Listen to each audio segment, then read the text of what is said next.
Hi అండి, welcome to is foodie channel. This is Srilekha here. ఈరోజు నేను ఈ వీడియోలో ఆలు పాలక్ ఫ్రై ఎలా తయారు చేసుకోవాలో చూపించబోతున్నాను. సో ముందుకైతే స్టవ్ మీద ప్యాన్ పెట్టుకొని శనగపప్పు, జీలకర్ర, మినప్పప్పు, ఆవాలు, నూనె యాడ్ చేసుకొని అందులోనే తాలింపు వేగిన తర్వాత కరివేపాకు, ఎండుమిరపకాయ కూడా యాడ్ చేసుకోండి.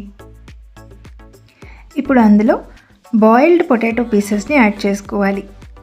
ఒకసారి మనకి రోస్ట్ అయిన తర్వాత అందులో టేస్ట్కి సరిపడినంత సాల్ట్ అయితే యాడ్ చేసుకోండి. అలానే కారము యాడ్ చేసుకొని ఒక్కసారి బాగా కలుపుకోండి. ఆల్రెడీ మనకి పొటాటోస్ అనేవి బాయిల్ అయిపోయాయి కాబట్టి ఎక్కువసేపు అయితే మనకి పట్టదనమాట. ఇప్పుడు అందులోని 1 కప్పు పాలక్ లీవ్స్ని యాడ్ చేసుకోవాలి. ఫైన్గా చాప్ చేసి పెట్టుకున్న పాలకూర ఆకుల్ని వేసుకొని మూత పెట్టుకొని ఒక 3 నిమిషాల పాటు సిమ్ ఫ్లేమ్లోనే కుక్ చేసుకోండి. మనకి ఆకు అనేది బాగా దగ్గర పడుతుందన్నమాట. ఇప్పుడు ఒకసారి మూత తీర్చుకొని ఒకసారి బాగా మిక్స్ చేసుకోండి. అంతే, ఎంతో టేస్టీ అయిన ఆలు పాలక్ ఫ్రై అనేది